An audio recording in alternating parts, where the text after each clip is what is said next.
నమస్కారం. తీర్థయాత్ర కార్యక్రమానికి సాదర స్వాగతం.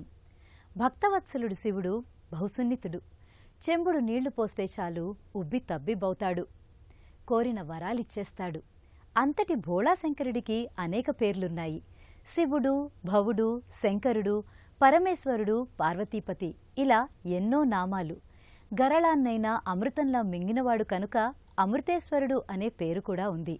ఆ పేరుతో ప్రతిష్ఠితుడై పూజలందుకుంటున్న దేవాలయం బళ్ళారి పట్టణంలో నెలకొని ఉంది. తెలుగు చలనచిత్ర నిర్మాత సాయి కొర్రపాటి నిర్మించిన ఆ ఆలయ వైభవాన్ని నేటి తీర్థయాత్రలో వీక్షిద్దాం. చలనచిత్ర రంగంలో ప్రముఖ నిర్మాత సాయి కొర్రపాటి నిర్మించిన శివాలయం ఈ అమృతేశ్వర దేవస్థానం. బళ్ళారి పట్టణానికి 10 కిలోమీటర్ల దూరంలో తాళ్లూరు రోడ్డు బాలాజీనగర్లో ఈ ఆలయాన్ని సర్వాంగ సుందరంగా నిర్మించారు. బళ్ళార్లో ఈ దేవస్థానం 2022 ఏప్రిల్ 7th శంకుస్థాపన చేశామండి. దీన్ని 2024 ఫిబ్రవరి 29వ తారీఖు ప్రతిష్ఠ చేశాం.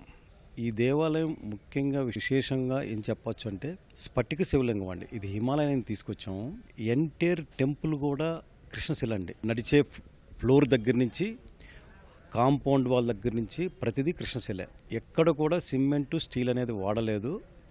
ఆ దైవాన అనుగ్రహంతో ఈ గుడిని 20 నెలల్లోనూ పూర్తి చేసామండి. టెంపుల్ ఇక్కడ నిర్మించడానికి కారణం ఈ ఊర్లో మేము పెరిగామండి. హైదరాబాద్లో మేము సెటిల్ అయినా మా ఊరి మీద ఉన్న ప్రేమతో ఇక్కడ ఒక గుడి నిర్మించాం. ఆ దైవానుగ్రహంతో ఈ గుడి అద్భుతంగా చాలా ప్రసిద్ధి చెంది చాలామంది భక్తులు ప్రతిరోజు 1000 నుంచి 2000 మంది వస్తారండి. శనివారం, ఆదివారం, సోమవారం అయితే 10,000 మంది వరకు వస్తున్నారు. ఎనీ ఫెస్టివల్ అయితే 50,000 మంది, శివరాత్రి అయితే 1,00,000 మంది పైన వస్తున్నారండి. మాకు చాలా ఆనందంగా ఉంది.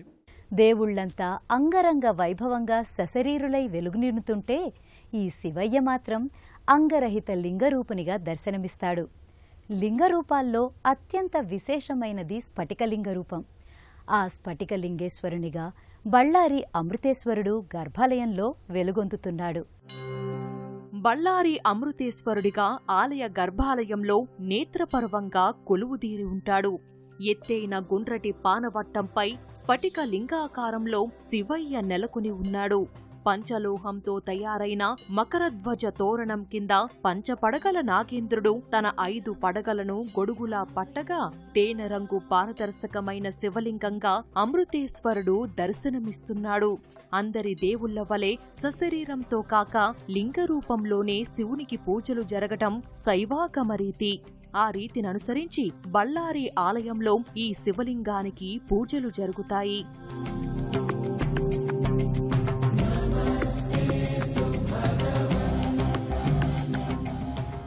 స్ఫటికలింగాలకు చేసే పూజ ఎన్నో రెట్ల పుణ్యఫలం కలుగజేస్తుందని అంటారు.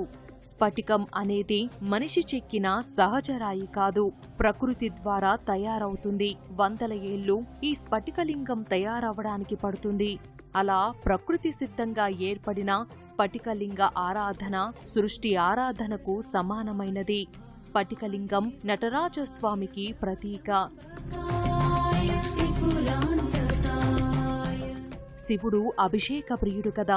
అర్చక స్వాములు ఈ స్ఫటికలింగానికి పాలు, నీరు, పెరుగు, నెయ్యి వంటి పంచామృతాలతో పసుపు, కుంకుమలు కలిపిన హరిద్రోదకం, కుంకుమోదకాలతో అభిషేకాన్ని చేస్తారు. 108 సార్లు శివ పంచాక్షరిని జపిస్తూ అభిషేకం చేస్తే అన్ని శాపాలను, ప్రతికూల కర్మలను తొలగిస్తుందట.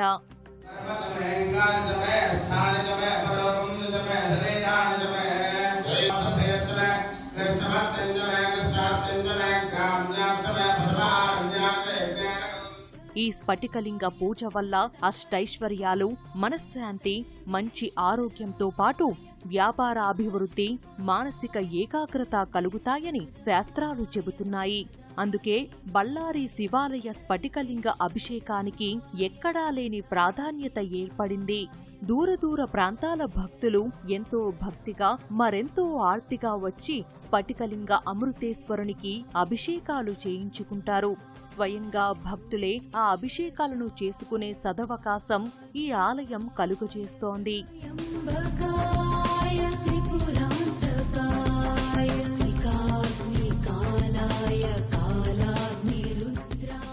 అభిషేకాల అనంతరం రకరకాలైన పుష్పాల హారాలతో అమృతేశ్వరునికి చేసే అలంకారం అపురూపంగా పరమాద్భుతంగా ఉంటుంది. రంగురంగు పూల మధ్య తేనె రంగు స్ఫటిక లింగాకారం వింత వింత సోయగాలను కలిగి భక్తులకు ఎనలేని పారవస్యాన్ని కలుగజేస్తుంది. ఎంతో మంది భక్తులు ఎన్ని నీళ్లు కృమ్మరించినా చాలదేమో ఆ పరమశివునికి పైనుంచి వేలాడే ఆకాశగంగ పాత్ర నుంచి నిరంతరం జలాభిషేకం జరుగుతూనే ఉంటుంది. సర్వాలంకార శోభితుడైన అమృతేశ్వరునికి ఇచ్చే హారతి నీరాజనాన్ని స్వీకరించి తీర్థ ప్రసాదాలను తీసుకుంటారు.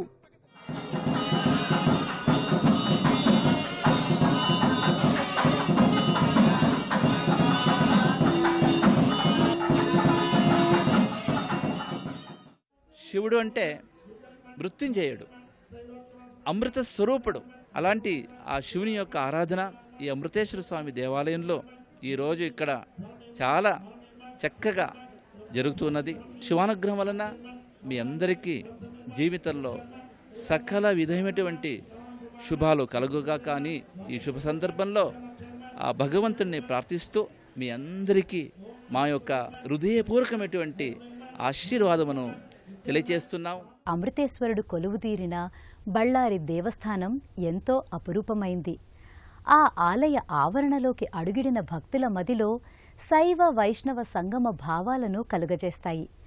ఎంతో కళాత్మకంగా నిర్మితమైన ప్రధాన ఆలయం, ఉపమందిరాలు, ఆలయ గోపుర శిఖరాలు తీర్థయాత్రికులకు కనువిందు చేస్తాయి.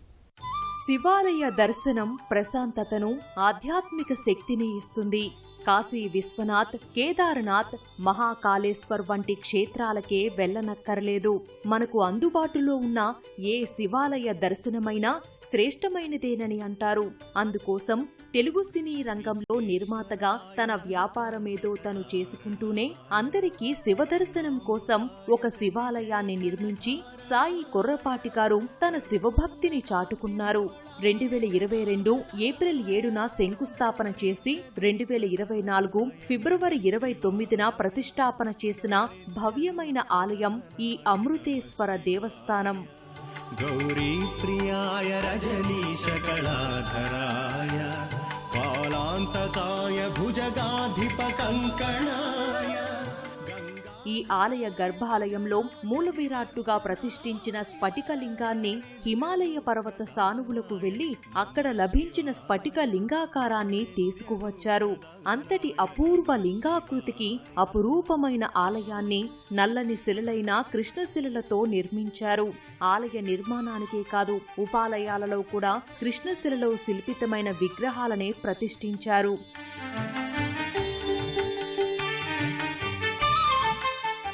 అమృతేశ్వరుని కోవెలలోకి ప్రవేశించే వారికి 5 కలశాల 4 అంతస్తుల రాజగోపురం ఆహ్వానం పలుకుతుంది.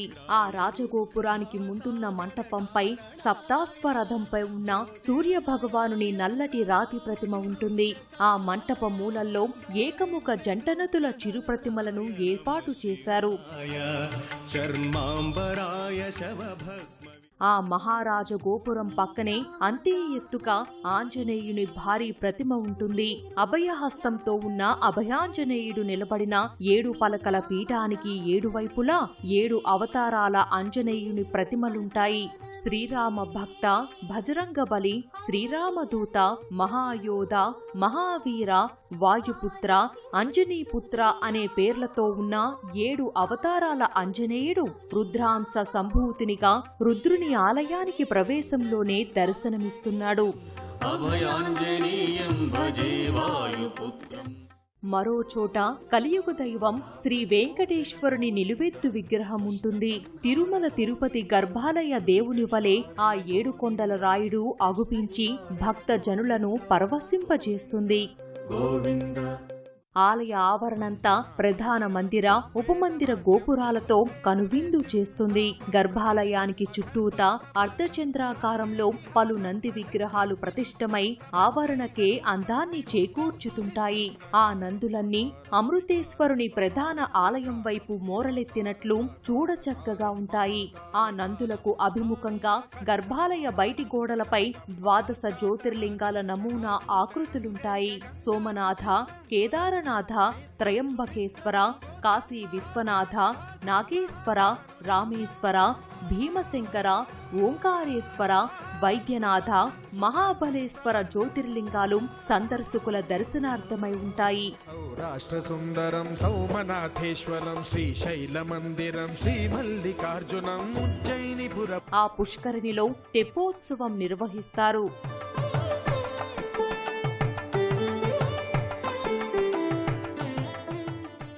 ఈ యొక్క దేవస్థాన ధర్మకర్తలు వచ్చేసి సాయి కొర్రపాటి గారని, తెలుగు చలనచిత్ర ప్రొడ్యూసర్ అండి. ఆయన హైదరాబాద్లో ఉంటారు. ఆయన స్వగ్రామం వచ్చేసి ఇదే ఊరే ఆయనది. భక్తులకు, గ్రామ ప్రజలకు, అలాగే ఇక్కడ ఉండే బళ్ళారి వాస్తవులకు అందరికి కూడా అనుకూలం అవుతుందనే ఉద్దేశం కొరకు రంగనాథ్ సాయి కొర్రపాటి గారు ఈ యొక్క సంకల్పం చేస్తున్నారండి. స్ఫటికలింగము అమృతేశ్వరుడని నామకరణం స్వామివారికి చేస్తున్నాము. ఇది మామూలు స్ఫటికలింగం కాదండి. హిమాలయాల్లో వెళ్ళి ఆయన చాలా దానికి కష్టపడి దగ్గర ఒక 2 నెలలు అక్కడంతా శోధన చేసి ఈ యొక్క స్ఫటికలింగం దొరికిన తర్వాత ఆయనకు మనస్సుకు తృప్తిని కలిగించింది. బ్రహ్మాండంగా హరిహరపుర స్వామి స్వయం ప్రకాశ సచ్చిదానంద స్వామి గురు ఆధ్వర్యంలో ఈ యొక్క ప్రతిష్ట జరిపించబడినదండి. సాయి సారథి కొర్రపాటి గారిది వాళ్ళ చలనచిత్ర మూవీ నేమ్ కూడా వారాహి చలనచిత్ర అనేసి వాళ్ళ అమ్మవారిని వాళ్ళు మొదటి నుంచి కొలుచుకుంటూ వస్తున్నారనే ఉద్దేశం కొరకు ఈ యొక్క ఆలయంలో అమ్మవారు వారాహి అమ్మవారిని కూడా ఇక్కడ ప్రతిష్ఠింప జరిగినదండి. పాంచరాత్ర ఆగమ ప్రకారంగా ప్రతినిత్యం విశేషంగా పంచామృత అభిషేకము, విశేష అభిషేకాలు, విశేష అలంకారాలు, షోడశోపచార పూజలతో ప్రతినిత్యం అంగరంగ వైభవంగా జరిపిస్తున్నారు. వచ్చిన భక్తులకు ప్రసాదము అలాగే ఏర్పాటు చేస్తున్నారండి. బూడిదనే విభూతి రేఖలుగా అలంకరించుకున్న బైరాగిని అనురాగవల్లరితో అర్ధనారీశ్వరి అయిన జగన్మాత పార్వతీదేవి. ఆ మాత ఈ అమృతేశ్వరుని సన్నిధిలో అన్నపూర్ణేశ్వరిగా కొలువుదీరింది. లోకమంతటి ఆకలి తీర్చే దేవతతో పాటు సప్తమాతృకలలో ఒక మాతృశక్తి రూపిణి అయిన వారాహీదేవి కూడా మరో మందిరంలో కొలువై ఉంది. ఆ ఇరువురు మాతృరూపిణులను దర్శించుకుందాం.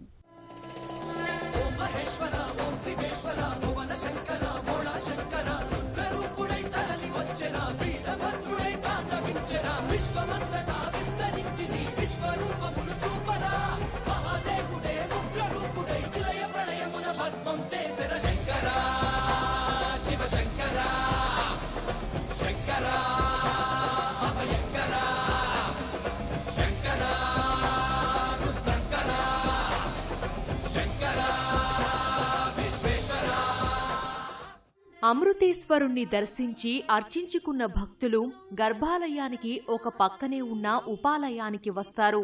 మాతా అన్నపూర్ణేశ్వరి శివుని ఇల్లాలు పార్వతీదేవి అవతారం. ఈమె ఆహారం, పోషణకు దేవతగా భక్తులు భావిస్తారు. ఆ తల్లి అందరికీ ఆహారం ప్రసాదిస్తుంది. కాశీ క్షేత్రంలో మాతా అన్నపూర్ణేశ్వరిగా కొలుపులందుకుంటోంది. భిక్షాందేహి కృపావలంబనకరి మాతా అన్నపూర్ణేశ్వరి అని ఆ దేవిని ప్రార్థించటం వల్ల కరువు, ఆహార కొరత ఉండదని, సుఖ సంతోషాలు వెల్లివిరుస్తాయని భక్తుల విశ్వాసం. ఈశ్వరునికే భిక్ష వేసిన ఆ జగదీశ్వరిని దర్శించుకొని అర్చించుకుంటారు. చూడచక్కని అలంకారంలో మెడలో బంగారు మంగళసూత్రాలతో పెద్ద ముత్తైదువులా మంగళకరమైన దర్శనమిస్తుంది. చేతిలో బంగారు గరిటెతో దర్శనమిస్తున్న ఆ తల్లిని మనసారా కొలుచుకుంటారు. పక్కనే ఉన్న శ్రీచక్ర మహామేరు యంత్రానికి కుంకుమ పూజలు చేయించుకుంటారు.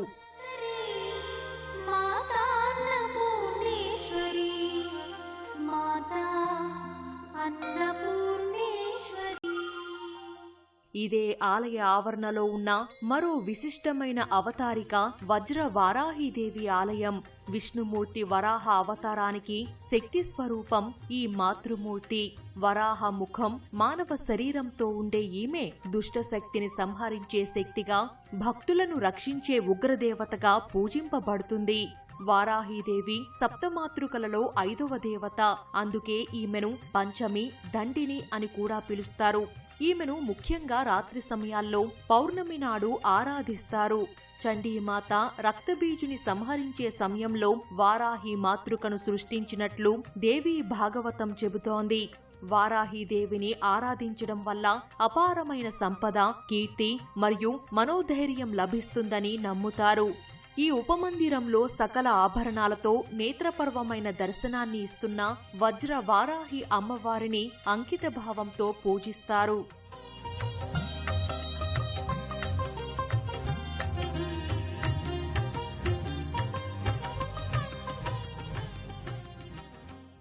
శివాయ విష్ణురూపాయ శివరూపాయ విష్ణవే అని పురాణవేత్తలు చెబుతారు. దానికి దృశ్యరూపమిస్తే ఇదిగో ఇలా బళ్ళారి అమృతేశ్వర ఆలయంగా కానవస్తుంది. విష్ణావతారంలో విశిష్టమైన అవతారం నరసింహావతారం. ఆ నరసింహుడు ఈ అమృతేశ్వరుడి ఆలయంలో తన దేవేరి లక్ష్మీదేవితో కలిసి లక్ష్మీ నారసింహునిగా దర్శనమిస్తున్నాడు. ఈ అమృతేశ్వరుని దేవాలయంలో శ్రీ మహావిష్ణువు అవతారమైన నారసింహుని దర్శనం భక్తులకు లభిస్తుంది.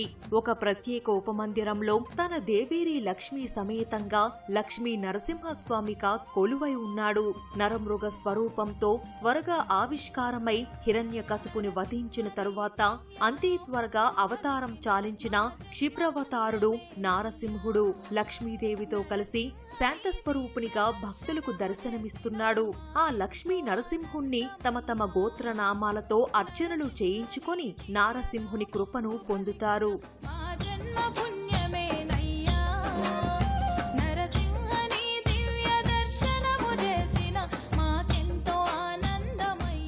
అమృతేశ్వరుడి కోవెల సాక్షాత్తు కైలాసం వలె కళకళలాడుతూ ఉంటుంది. తన ప్రమదగణాలతో పాటు తన పరివార దేవతాగణంతో ఒక కోలాహలంలా కొలువుదీరి అలరారుతున్నాడు. గణపతి, కుమారస్వామి, కాలభైరవుడు వంటి దేవతల ఉపాలయాలు ఇదే ఆవరణలో ఉన్నాయి. వాటిని కూడా దర్శించుకుందాం. గర్భాలయానికి మరో పక్క ఉన్న మందిరంలో పార్వతీ నందనుడు విఘ్నేశ్వర స్వామి కొలువై ఉంటాడు. సకల విఘ్నాలకు అధిపతిగా ఏ దేవుని అనుగ్రహంతో పొందాడో ఆ పితృదేవుని సన్నిధిలోనే కొలువయ్యాడు. ప్రథమ పూజ్యుడిగా కొలుపులందుకునే విఘ్ననాయకుడు కుడివైపుకు వంపు తిరిగిన తొండంతో సిద్ధి వినాయకుడుగా దర్శనమిస్తున్నాడు. ఇటువంటి వినాయక స్వరూపాన్ని సిద్ధి వినాయకుడు, దక్షిణాభిముఖి వినాయకుడు అని పిలుస్తారు. ఇటువంటి వినాయక విగ్రహాలు అత్యంత శక్తివంతమైనవి. ఇటువంటి వినాయకుడు శీఘ్ర ఫలితాలను ఇస్తాడని ఓ విశ్వాసం. ఈ వినాయకుణ్ణి ఆరాధిస్తే జీవితంలో, వృత్తిలో వేగవంతమైన వృద్ధి కలుగుతాయి. అడ్డంకులు తొలగిపోయి కార్యజయం కావడానికి, మోక్ష సాధనకు, భోగ భాగ్యాలు కలగాలని ఈ గణపతిని కొలుస్తారు. ప్రధాన విగ్రహానికి పక్కనే పంచలోహ వినాయకుని ప్రతిమ కూడా అర్చామూర్తిగా ఉంటుంది. జయ జయ సిద్ధి వినాయక సర్వాభీష్ట ప్రదాయక జయ జయ సిద్ధి వినాయక మంగళం శుభదాయక. ఇదే ఆలయ ఆవరణలో ఒక ప్రత్యేక మంటపంలో 6 ముఖముల ఆర్ముఖం ప్రతిష్ఠుడై ఉంటాడు. శివుని ద్వితీయ పుత్రుడైన ఈ కుమారస్వామిని షణ్ముఖ స్వామి అని కూడా వ్యవహరిస్తారు. ఈ స్వామిని అర్చిస్తే కుజదోషాలు తొలగుతాయని, నాగదోషాలు తొలగి సత్సంతాన ప్రాప్తి కలుగుతుందని నమ్ముతారు. తమ తమ జాతకపర సమస్యలను తొలగించుకోవడానికి ఈ ఆలయానికి వచ్చిన భక్తులు నవగ్రహ మంటపానికి వెళ్లి ప్రదక్షిణలు చేసి నవగ్రహాల అనుగ్రహాన్ని పొందుతారు. విశేషించి నాగదోషంతో పీడింపబడుతున్న వారు తమ దోషాలను ఉపశమింపజేసుకోవడానికి ఇక్కడ ఏర్పాటు చేసిన జంట నాగుల ప్రతిమలకు పాలాభిషేకం చేసి చిమ్మిలి వంటి మధుర పదార్థాలను నైవేద్యంగా సమర్పిస్తారు. స్ఫటికలింగాకృతిలో దర్శనమిస్తున్న అమృతేశ్వరుణ్ణి అర్చించుకోవడం ఎంతో అదృష్టంగా భావించే భక్తులు తీర్థయాత్రగా ఈ ఆలయానికి వస్తారు. హైదరాబాద్ నుంచి, విజయవాడ నుంచి బళ్ళారి చేరుకోవడానికి రైలు మార్గాలు, బస్సు మార్గాలు అనేకమున్నాయి. అక్కడి నుంచి 10 కిలోమీటర్ల దూరంలో ఉన్న బాలాజీనగర్లోని అమృతేశ్వర ఆలయానికి స్థానిక ప్రయాణ సౌకర్యాలతో చేరుకుంటారు. ఉదయం 7 గంటల నుండి మధ్యాహ్నం 12 గంటల 30 నిమిషాల వరకు, తిరిగి సాయంత్రం 5 గంటల నుంచి రాత్రి 8 గంటల 30 నిమిషాల వరకు ఆలయం తెరచి ఉంటుంది.